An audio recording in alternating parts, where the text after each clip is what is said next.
Antes de comenzar, me gustaría hacerte dos preguntas. ¿Alguna vez te has preguntado si es posible desaparecer por completo, incluso después de haber sido declarado muerto? ¿Y sabías que si te suscribes a este canal no te perderás ningún documental interesante como este? Respondiéndote a la primera pregunta, déjame contarte que la historia de El hombre que regresó de entre los muertos comenzó como empiezan muchos crímenes perfectos, con un silencio absoluto y una escena tan limpia que parecía diseñada para no dejar preguntas, y sin embargo terminó generando demasiadas. Era una mañana fría de noviembre, cuando un agricultor encontró un coche abandonado en un camino secundario, a varios kilómetros del pueblo más cercano. El vehículo estaba cerrado, sin señales de violencia, sin impactos, sin huellas visibles. En el asiento del conductor había una cartera con documentación completa, tarjetas bancarias, dinero en efectivo y un teléfono móvil apagado. Todo parecía cuidadosamente colocado, como si alguien hubiera querido asegurarse de que el coche fuera identificado. El nombre del propietario era Álvaro Medina, 38 años, ingeniero técnico, sin antecedentes, sin enemigos conocidos, casado desde hacía 12 años y padre de una hija. Un hombre normal, demasiado normal. Cuando la policía llegó al lugar, lo primero que llamó la atención fue lo que no estaba allí. No había sangre, no había señales de lucha, no había rastros de arrastre, no había huellas recientes alrededor del vehículo, como si alguien hubiera descendido del coche y simplemente se hubiera evaporado. El móvil, al ser analizado, mostraba algo inquietante.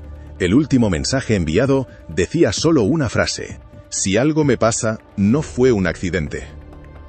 El mensaje había sido enviado a un contacto sin nombre, guardado únicamente como un número. Nunca respondió, nunca volvió a activarse. La investigación se inició como una desaparición voluntaria. Álvaro había retirado dinero en efectivo días antes. Había pedido vacaciones en el trabajo. No había señales claras de violencia. Pero esa teoría comenzó a resquebrajarse cuando los investigadores hablaron con su esposa. Ella afirmó, con una seguridad que sorprendió a todos, que su marido no se había marchado por voluntad propia. Dijo que en las últimas semanas estaba nervioso, dormía mal, se despertaba sobresaltado en mitad de la noche y había llegado a decirle que sentía que alguien lo observaba. No lo dijo como una paranoia, lo dijo como una advertencia. Días después, un hallazgo cambió por completo el enfoque del caso. En una zona boscosa a 30 kilómetros del coche, un perro de caza comenzó a escarbar de forma insistente. El dueño pensó que había encontrado un animal muerto. Cuando los agentes llegaron, lo que encontraron fue una fosa poco profunda, demasiado ordenada, demasiado limpia. Dentro, un cuerpo. El cuerpo estaba envuelto en plástico, con cal viva esparcida de forma meticulosa. No había signos evidentes de violencia externa. La dentadura coincidía con los registros médicos de Álvaro Medina. La ropa coincidía con la que llevaba el día de su desaparición. El reloj, el anillo, todo estaba allí. La autopsia fue concluyente. Muerte por asfixia. A causa probable, enterramiento. El caso pasó automáticamente a homicidio. Y poco después, fue cerrado. No había sospechosos sólidos. No había testigos. No había errores visibles. Álvaro Medina fue enterrado oficialmente una semana después. Su familia lloró. Su esposa quedó viuda. Su hija creció creyendo que su padre había sido asesinado. El expediente se archivó como un crimen perfecto. Pero alguien no estaba de acuerdo con esa conclusión. 5 años después, el detective Julián Ortega, especializado en casos cerrados sin resolver, revisó el archivo por pura intuición. Algo no le cuadraba. No era una prueba concreta, era una sensación, una grieta mínima en la lógica del caso. La autopsia indicaba asfixia, pero no había fracturas en las uñas, no había lesiones compatibles con pánico extremo, no había signos claros de lucha. Era como si el cuerpo no hubiera reaccionado. Ortega empezó a hacerse una pregunta inquietante. ¿Y si Álvaro Medina no murió en esa fosa? Esa duda, aparentemente absurda, lo llevaría a descubrir una verdad tan perturbadora que obligaría a reescribir todo el caso desde cero. Porque Álvaro Medina no estaba muerto. Y cuando el detective finalmente lo encontró, años después, en otro país, con otro nombre, el hombre solo dijo una frase antes de empezar a contar su historia. Si no hubiera desaparecido, hoy estaría muerto de verdad. Julián Ortega no era un detective que creyera en corazonadas sin respaldo. Llevaba más de 20 años revisando expedientes cerrados y sabía que la mayoría de los llamados crímenes perfectos no lo eran. Siempre había una fisura, siempre un detalle que no encajaba del todo. En el caso de Álvaro Medina, esa fisura era casi invisible, pero una vez la vio, no pudo dejar de mirarla. La primera anomalía estaba en la posición del cuerpo dentro de la fosa. Según el informe, Álvaro había sido enterrado en posición semiflexionada, con las piernas ligeramente dobladas y los brazos cerca del torso. Aquello no era extraño, salvo por un matiz. La rigidez cadavérica descrita no coincidía con una muerte inmediata por asfixia violenta. Era como si el cuerpo hubiera llegado a esa posición después del fallecimiento. O peor aún, como si nunca hubiera llegado a morir allí. Ortega solicitó revisar las fotografías originales de la exhumación. No las copias del informe, sino las imágenes en bruto, sin editar. Tardaron semanas en concederle acceso. Cuando por fin las tuvo delante, pasó horas analizándolas en silencio, ampliando zonas concretas, comparando sombras, contrastando marcas. Y entonces lo vio. En una de las imágenes, casi imperceptible, había una fractura irregular en el lateral de la fosa. No parecía producto de una pala, tampoco de raíces. Era una rotura hacia afuera, como si algo o alguien hubiera empujado desde dentro. La segunda anomalía estaba en la cal viva. Se había aplicado de forma abundante, casi obsesiva, pero no de manera homogénea. Había zonas del cuerpo donde la cal apenas había reaccionado. Ortega sabía lo que eso significaba. El proceso químico no había tenido tiempo suficiente para completarse. O había sido interrumpido. La tercera grieta en la historia era más inquietante aún. Durante la autopsia se describía una ligera lesión en el tobillo derecho, catalogada como daño post-mortem. Pero Ortega no estaba de acuerdo.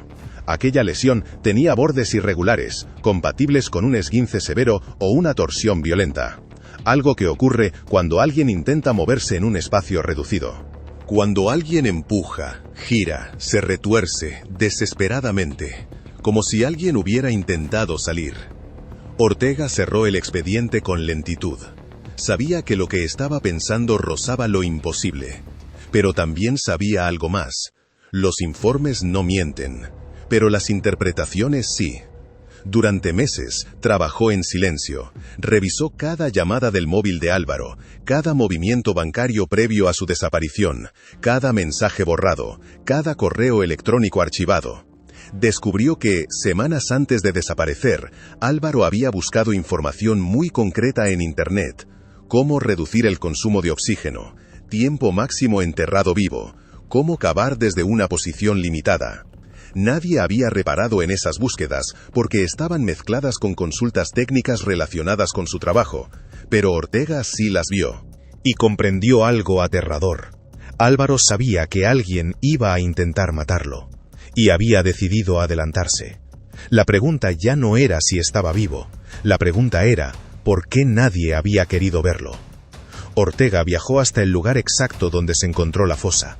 Caminó el terreno durante horas, midió distancias, analizó pendientes. Se metió literalmente en la tierra para entender cómo se había cavado. Y allí, en un punto donde nadie había mirado, encontró algo definitivo.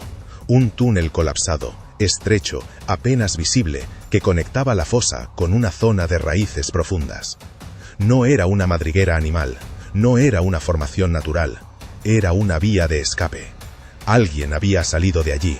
Pero si Álvaro había escapado, ¿quién era el cuerpo enterrado? Esa pregunta cambió por completo la investigación. Ortega pidió revisar los registros de personas desaparecidas sin identificar en un radio de 100 kilómetros durante los meses previos al crimen. Apareció un nombre que nadie había relacionado jamás con el caso: Héctor Luján, un hombre sin familia conocida, con trabajos esporádicos, que había desaparecido semanas antes. Tenía una complexión similar, edad aproximada, y una dentadura sorprendentemente parecida. Demasiado parecida. Ortega empezó a reconstruir un escenario que nadie había considerado: un intercambio, una suplantación, un cadáver utilizado como prueba definitiva. Pero aún faltaba lo más importante: encontrar a Álvaro. El detective siguió un rastro débil, casi inexistente, pequeñas retiradas de efectivo en distintos países, siempre por debajo del umbral legal, siempre en ciudades sin conexión aparente.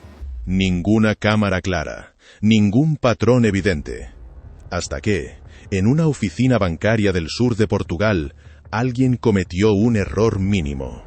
Una firma. No era igual, pero tenía el mismo pulso. Ortega viajó solo, no avisó a nadie, no pidió apoyo. Sabía que si estaba equivocado, quedaría en ridículo. Y si estaba en lo cierto, aquel encuentro debía ser silencioso. Encontró a Álvaro Medina viviendo bajo otro nombre, trabajando en un pequeño taller mecánico, con barba, más delgado, con una cojera leve en la pierna derecha. Cuando Ortega pronunció su nombre real, el hombre no se sorprendió, no negó nada. Solo cerró la puerta del taller y se sentó. Durante varios minutos no dijo una sola palabra, y luego habló. Dijo que sí, que había sido enterrado vivo. Dijo que sí, que había sentido cómo la tierra caía sobre él. Dijo que sí, que había respirado a través de un pequeño tubo improvisado. Y dijo algo que el detective nunca olvidaría. Morir habría sido más fácil que sobrevivir a lo que vino después.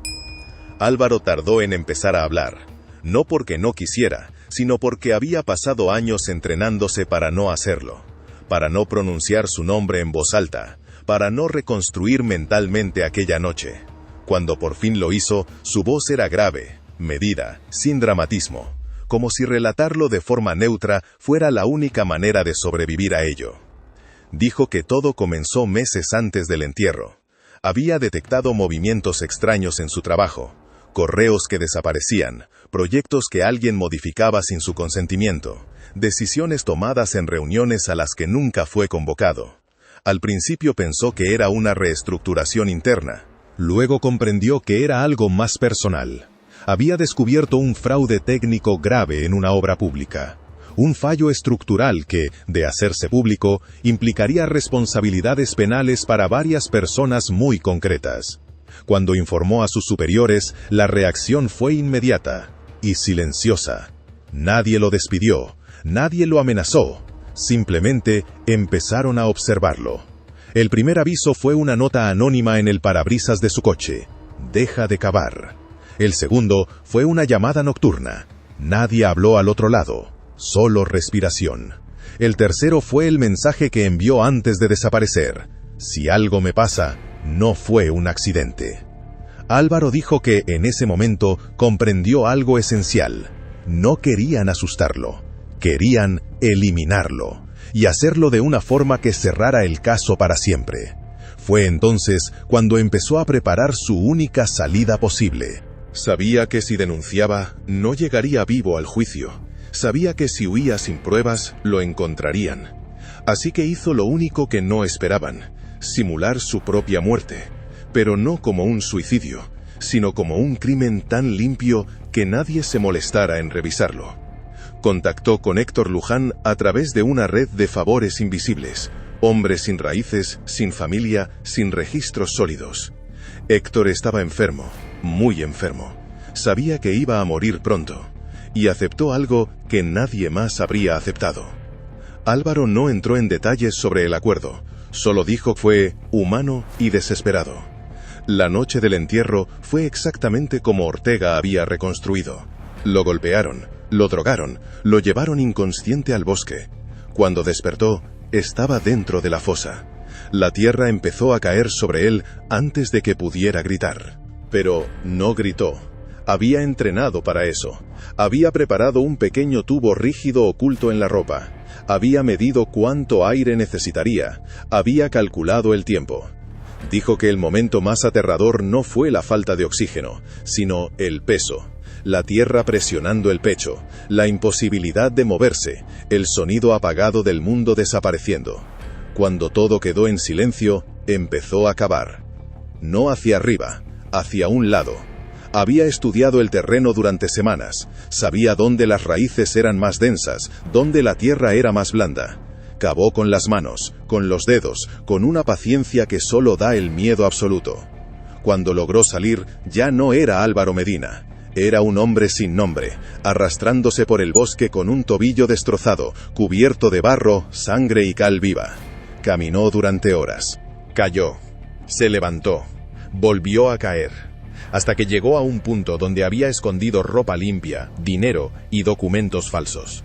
Dijo que no miró atrás, porque si lo hacía, no habría podido seguir. El cuerpo que encontraron días después no era el suyo, pero cumplía su función. El caso se cerró. Sus enemigos respiraron tranquilos, creyeron haber ganado. Álvaro desapareció. Viajó sin rumbo fijo durante años. Cambió de nombre, cambió de acento, cambió de rostro. Nunca se quedó en un lugar más de unos meses. Nunca hizo amigos, nunca usó redes sociales, nunca volvió a contactar con su familia. No porque no los quisiera, sino porque sabía que el silencio era la única garantía de supervivencia. Cuando Ortega le preguntó por qué había aceptado contar la verdad ahora, Álvaro tardó en responder. Porque los responsables están muertos o arruinados, dijo. Y porque vivir muerto también tiene un precio. El detective regresó con pruebas suficientes para reabrir el caso. El informe oficial se corrigió, no públicamente, no en los medios, solo en los archivos internos. Álvaro Medina fue declarado vivo en un documento que casi nadie leyó. Nunca volvió a ver a su esposa, nunca volvió a ver a su hija, no por falta de amor, sino porque sabía que el pasado, una vez enterrado, no siempre debe desenterrarse. El documental se cierra con una reflexión inevitable. No todos los muertos están bajo tierra, y no todos los vivos respiran en libertad. A veces, sobrevivir significa desaparecer, y a veces, la verdad solo sale a la luz cuando ya no puede.